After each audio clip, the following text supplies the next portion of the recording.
안녕하세요. 한자 천재 윤쌤입니다. 미인 박명에 대해서 알아보겠습니다. 미인 박명을 한자로 보면 미자는 아름다울 미자죠. 또 사람인 박자는 여러 가지 뜻이 있는데 여기에서는 얇을 박, 또 목숨명 그렇습니다. 그래서 미인은 불행하거나 병이 많고 몸이 약해서 일찍 세상을 떠나는 일이 많다. 또 그런 뜻도 있고 또 운명이 기구하다 그런 뜻도 있습니다. 비슷한 말에 또 절세가인, 경국지세 이런 말이 있죠. 세상에 단 한 사람 있을까 말까 할 정도로 뛰어난 미인이다 그런 뜻입니다. 절세가인을 한자로 보시겠습니다. 절은 끊을 절이죠. 인간새 아름다울까 사람인, 세상에 끊어진 아름다운 사람이다. 그러니까 이 절세가인은 이 세상에서 비교할 수 없을 만큼 빼어나게 아름다운 여자다, 여인이다 그런 뜻이 되겠습니다. 경국지색, 이 경자는 기울경입니다. 국은 나라 국자죠. 지색, 여기는 갈지, 어조사지 그렇습니다. 이 세 개는 여러 가지 뜻이 있어요. 빛깔이라는 뜻도 있지만 남녀의 정욕 또 그런 뜻도 있고 여자의 미모 그런 뜻도 있습니다. 그래서 글자 그대로 해석하면은 너무나도 아름다워서 나라가 기울어질 정도로 뛰어나게 아름다운 여자다 그런 이야기입니다. 그래서 쉽게 이야기하면 임금에 혹하여 국정을 게을리함으로써 나라를 위태롭게 할 정도의 뛰어난 미인이다, 미녀다 그런 뜻입니다. 중국의 4대 미녀는 서시, 왕소군, 양귀비, 초선을 꼽습니다. 4대 미녀, 서시, 왕소군, 양귀비, 초선 이렇게 네 여자를 꼽습니다. 기록에 의하면 이들이 나타나기만 하면은 물고기가 숨고 날아가던 기러기가 땅에 내려앉는가 하면 달이 쑥스러워서 모습을 가리고 꽃이 꽃잎을 모았다고 합니다. 과장이 너무 심한가요? 여기는 지금 말하자면 너무나 아름다워서 꽃도 이 미인들에게 부끄러워서 꽃잎을 모았다 그런 뜻이 되겠죠. 그렇지만은 중국처럼 많은 인구 중에서 뽑아 올린 미녀라고 하면은 보통 세속적인 미녀는 아니겠죠. 중국 역사를 보면은 절세가인은 대체로 나라를 기울게 했습니다. 서시를 보시겠습니다. 이 서시는 원래는 춘추시대 월나라 사람입니다. 월나라 사람인데 오왕 부차가 호색한이라는 것을 알고 오랑 구천이 오왕 부차에게 바친 여자였습니다. 호색한을 보실까요? 호색한. 좋아할 호, 여기 여자의 미모, 남녀의 정욕 그런 뜻 방금 말씀드렸죠.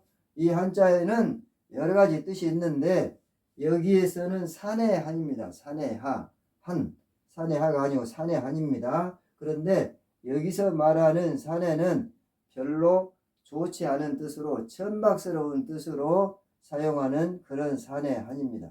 그래서 색을 아주 좋아하는 남자다 그런 뜻이죠. 호색한, 색을 아주 좋아하는 남자다. 여색을 특히 좋아하는 사람을 경면에서 부르는 말입니다. 결국 부차는 구천의 미인계에 걸려서 나라가 망하고 자기도 자결을 했습니다. 이 이야기가 바로 와신상담의 고사이죠. 한편 이 왕소군은 전한 원제의 후궁이었습니다. 미모와 재능을 겸비한 미녀였습니다. 궁녀가 주체할 수 없을 정도로 많았던 원제는 화공 모연수에게 초상화를 그려서 바치겠습니다. 화공은 궁중에서 필요한 그림을 그리거나 또는 초상화를 그리는 사람입니다. 그래서 이 화공 모연수에게 궁녀들의 그림을 그려라.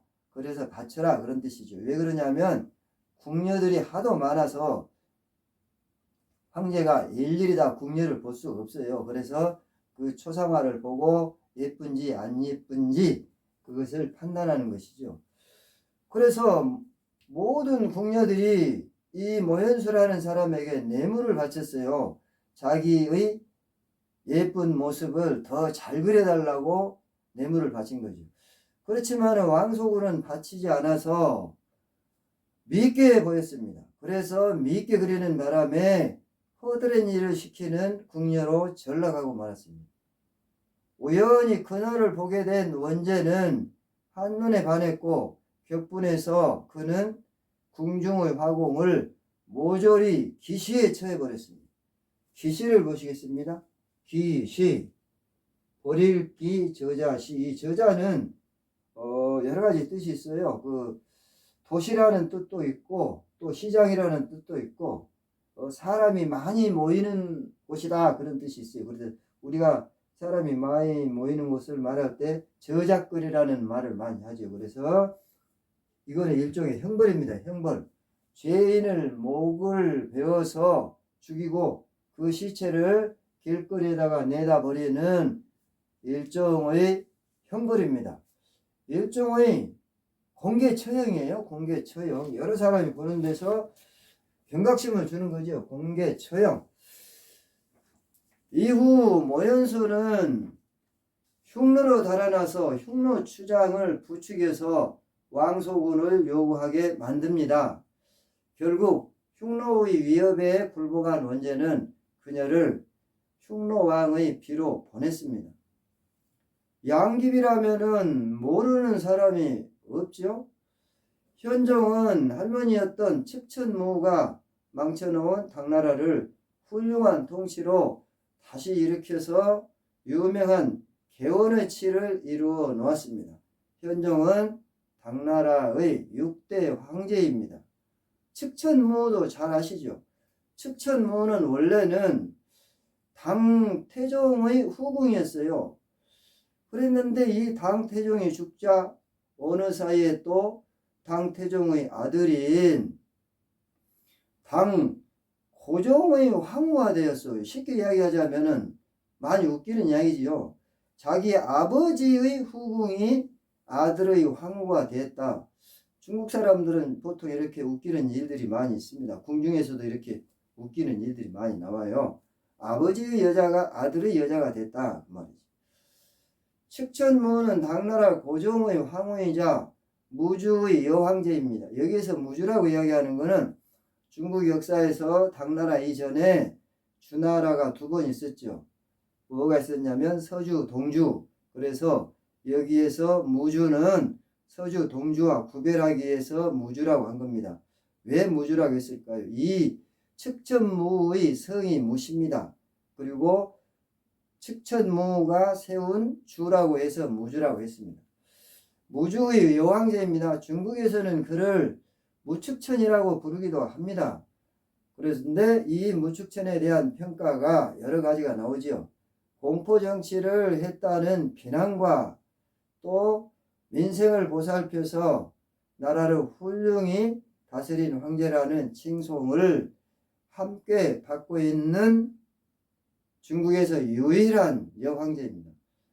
그렇지만은 이 현종은 총애했던 무회비가 40살의 젊은 나이로 요절하자 그만 정치에 뜻을 잃고 말았습니다. 이때 그의 허전한 마음을 채워줬던 사람이 바로 양귀비였습니다.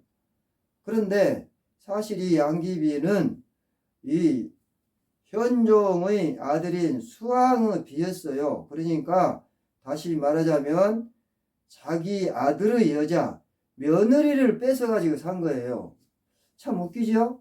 그러니까 어떤 사람은 아버지의 여자를 내리고 살고 또 어떤 황제는 아들의 여자를 뺏어가지고 산다. 참 우리나라 같으면 듣지도 보지도 못한 이야기죠. 구독을 꾹 눌러주시면 고맙겠습니다. 그 당시에 현종은 61세, 양귀비는 27세로 34세 차이였습니다.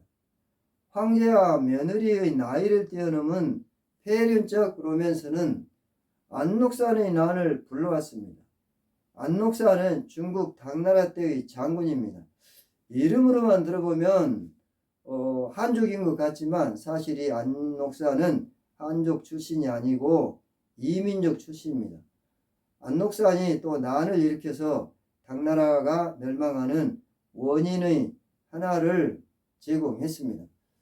결국 양귀비가 38세의 나이로 목을 매서 죽는 것으로 막을 내렸지만 이 때문에 대당 제국도 기울기 시작해서 결국 망하고 맙니다. 그러니까 여기를 보면은 미인이 나라를 기울게 만드는 경우가 많이 있죠. 그런데 미인 때문에 나라가 기우는 것이 그 미인 책임일까요? 아니면 미인과 함께 했던 황제들의 책임일까요? 수고하셨습니다.